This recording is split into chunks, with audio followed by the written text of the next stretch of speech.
बिस्मिल्लाहिर्रहमानिर्रहीम। सभी तारीफ़ें अल्लाह ताला के नाम और दरूद व सलाम के हार प्यारे नबी हज़रत मोहम्मद मुस्तफ़ा सल्लल्लाहु अलैहि वसल्लम पर। आप इस वक्त मेरे साथ मौजूद हैं मेरे YouTube channel Aamir Usman Adil YouTube channel पर। आज के व्लॉग में एक बड़ी दिलचस्प खबर है भारत के हवाले से कि जिसकी टीम ने T20 के वर्ल्ड कप में बुरी तरह शिकस्त खाने के बाद अपने खिलाड़ियों पर पाबंदी आयद कर दी है कि वो अब हराम खाने नहीं खाएंगे, हलाल गोश्त खाएंगे। जी नाज़रीन, भारत के हवाले से बड़ी खबर सामने आई है कि भारत ने 2007 के बाद पहला बड़ा इवेंट है जिसके वो इब्तदाई राउंड में ही हार गई और सेमीफाइनल तक क्वालिफाई ना कर पाई।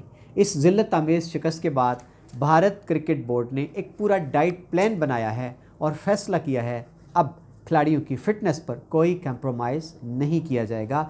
डाइट प्लान में खिलाड़ियों को पाबंद किया गया है कि वो आइंदा सूअर का गोश्त या बीफ का गोश्त कभी भी इस्तेमाल नहीं करेंगे और अगर उनको गोश्त खाना ही पड़ा तो वो सर्टिफाइड हलाल गोश्त इस्तेमाल करेंगे।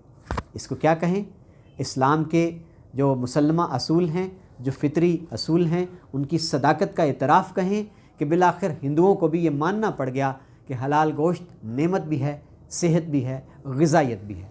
अब जनाब, भारत का मुआशरा जिसको हर वक्त बुखार चढ़ा रहता है हिंदुत्वा का, इंतहाई मुतअस्सिब, वो जनाब पागल हो चुके हैं जुनूनी हिंदू। उन्होंने सर पर आसमान उठा लिया है।